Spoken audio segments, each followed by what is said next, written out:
Good afternoon students. Class 11th के सभी बच्चे अपनी बुक निकालिए। और इसमें हम आपको पढ़ा रहे थे काव्य खंड में कबीरदास की साखी करा चुके थे। पदावली के कुछ दोहे शेष रह गए थे।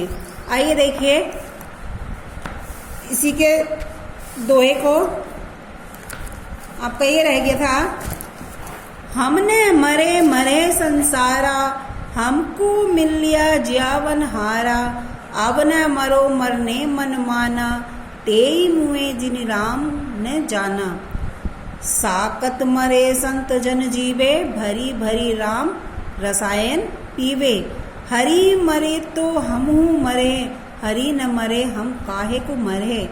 कहे कबीर मन मन ही मिलावा, अमर भये सुख सागर पावा। इसमें इस पद में कबीर आत्मा की अमरता का वर्णन करते हुए कहते हैं कि कबीरदास जी कहते हैं कि हम न मरे मरे है संसारा, कि हम नहीं मरे हैं, हम नहीं मरेंगे, सारा संसार मरेगा। मरे संसार है, सब संसार मरेगा। हमको मिलिया जीवन हारा, हमें तो जीवन देने वाला मिल गया है। ठीक है, हमें तो जीवन देने वाला मिल गया है। अब न मरो मरने मन माना, तेई मुए जिनी राम ने जाना।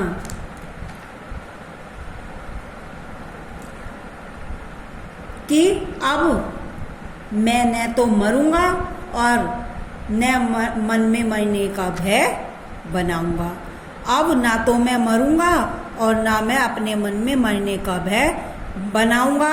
तेऊ मुए जिन्हें राम ने जाना, जिन्हें राम का ज्ञान नहीं होता है उनको ही मृत्यु का भय होता है। उन्हीं अज्ञानियों का मृत्यु का भय होता है। एक बार फिर से देखिए, हमने मरे मरने मन माना, कि अब मैं न तो मरूंगा और न मैं मन में मरने का भय मानूंगा। बे लोग मरने का भय मानूंगा।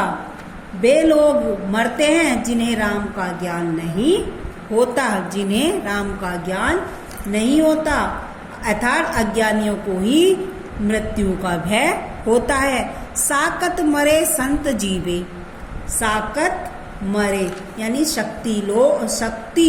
शाकत लोग मरते हैं, संत जन जीवे, और संत लोग तो जीवित ही रहते हैं। शाकत लोग मरते हैं और संत लोग तो जीवित ही रहते हैं।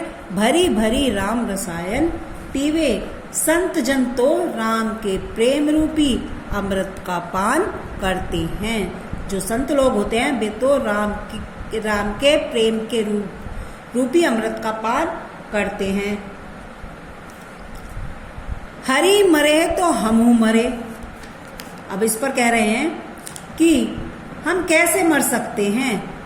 कबीरदास जी कहते हैं कि हम मरे तो हमहू मरे, कि यदि परमात्मा मरे तो आत्मा मरे, यदि परमात्मा मरे तो आत्मा मरे। हरि मरे यानी आत्मा मरे तो परमात्मा मरे। हरि न मरे हम कहे को मरे। जब हरि ही नहीं मरेंगे तो हम कैसे मर सकते हैं। यानी कि जब परमात्मा नहीं मरता तो हम कैसे मर सकते हैं। कबीरदास जी कहते हैं, कहे कबीर मन मन ही मिलावा। कबीरदास जी कहते हैं कि हमारी आत्मा का परमात्मा से मिलन हो गया है, अमर भय सुख सागर पावा। इसीलिए हम लोग जो है वो अमर हो गए हैं, हमने सुख का सागर पा लिया है। अब काहिर नलनी तू कुमलानी, तेरे ही नाली सरोवर पानी। जल में उत्पत्ति जल में बास, जल में नलनी तोर निवास। ना तली तपती ना ऊपरी आगी, तोर हेतु कहू कासनी लागी। कहे कबीर जे उदिक समान, ते नहीं मुए हमारे जान। प्रस्तुत पद में कबीरदास जो है जीवात्मा कमलनी का रूप मानकर उद्बोधन देते हैं और माया में फंस जाने के कारण जीवन को जो कष्ट हो रहा है उससे उसे निश्चिंत रहने के लिए उपदेश देते हैं। इस प्रकार अन्योक्ति द्वारा आत्मा की दशा का सारगर्भित वर्णन करते हुए कहते हैं कि काहेरी नलिनी तू कुमलनी, कि हे आत्मा रूपी कमलनी, कमलनी को उन्होंने आत्मा कहा है, हे आत्मा रूपी कमलनी, तू ब्रह्मा की कृपा रूपी आर्द्रता के प्रभाव की आशंका में क्यों कुमला रही हो, कि तुम ब्रह्मा रूपी आर्द्रता के अभाव की आशंका में क्यों कुमला रही हो।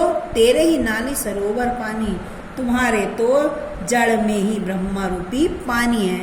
यानी कि जिस प्रकार कमलनी जो है ना वो ऊपर से कुमलाने लगती है सूरज की धूप देख करके, तो इस पर कबीरदास जी कह रहे हैं कि हे, उन्होंने कमलनी को आत्मा माना कि हे आत्मा, तू आत्मा रूपी कमलनी, तू ब्रह्मा कृपा रूपी आत्मा के अभाव की आशंका में क्यों कुमला रही हो, जबकि तुम्हारे तो जड़ में ही ब्रह्मा रूपी पानी है, क्योंकि कमलनी के जड़ में पानी रहता है, अर्थात तुम्हारी मूल उत्पत्ति ब्रह्मा रूपी जल से ही हुई है। कमलनी की उत्पत्ति जल से होती है, इसी तरह कवि ने कहा कि तुम्हारी मूल रूपी उत्पत्ति जो हुई है वो ब्रह्मा रूपी जल से हुई है। तुम्हारा जल में उत्पत्ति, जल में वास, तुम्हारा जन्म निवास और विकास सब कुछ ही जल में होता है। ना तली तपती, न तो तुम्हारे नीचे उष्णता है और न ही तुम्हारे ऊपर आग है, अर्थात तुम्हें किसी प्रकार का दुख नहीं है। फिर बताओ तुम्हारा प्रेम किससे लगा हुआ है, जिससे विरह ताप में तुम मुरझा रही हो। इस पर कबीरदास जी कहते हैं, कहे कबीर जय उदिक समान, ते नहीं मुए हमारे जान। कबीरदास जी कहते हैं कि जो जीवात्मा रूपी कमलनी ब्रह्मा रूपी जल के समान है, हमारी राय से वह कभी नष्ट नहीं हो सकती। अर्थात कहने का मतलब यह है कि जीवात्मा ब्रह्मा का ही अंश है, अतः इसका विनाश नहीं हो सकता। इस संबंध में चिंता करने की कोई आवश्यकता नहीं है। एक बार फिर से सुनिए, हे कमल रूपी, हे आत्मा रूपी कमलनी, तुम ब्रह्मा कृपा रूपी आर्द्रता के अभाव की आशंका में क्यों कुमला रही हो। तुम्हारे तो जड़ में ही ब्रह्मा रूपी पानी है, अर्थात तुम्हारी मूल उत्पत्ति जो हुई है वो ब्रह्मा रूपी जल से ही हुई है। तुम्हारा जन्म और निवास सब कुछ जल में ही है, अर्थात सभी दशाओं में तुम्हारा ब्रह्मा से लगाव रहता है। न तुम्हारे नीचे उष्णता है और न तुम्हारे ऊपर आग है, अर्थात तुम्हें किसी प्रकार का कोई दुख नहीं है। तो फिर तुम ये बताओ कि तुम्हारा प्रेम किससे लगा हुआ है, जिससे विरह ताप में तुम मुरझा रही हो। कबीरदास जी उस पर कह रहे हैं कि जो जीवात्मा रूपी कमलनी ब्रह्मा रूपी जल के ही समान है, हमारी राय से वह कभी भी नष्ट नहीं हो सकती, अर्थात जीवात्मा ब्रह्मा का ही अंश है, अतः इसका विनाश नहीं हो सकता। इस संबंध में चिंता करने की कोई आवश्यकता नहीं है। आज आपका चैप्टर 1 कंप्लीट हो चुका है, कबीरदास जी की पदावली। ठीक है, आज के लिए इतना ही। धन्यवाद बच्चों।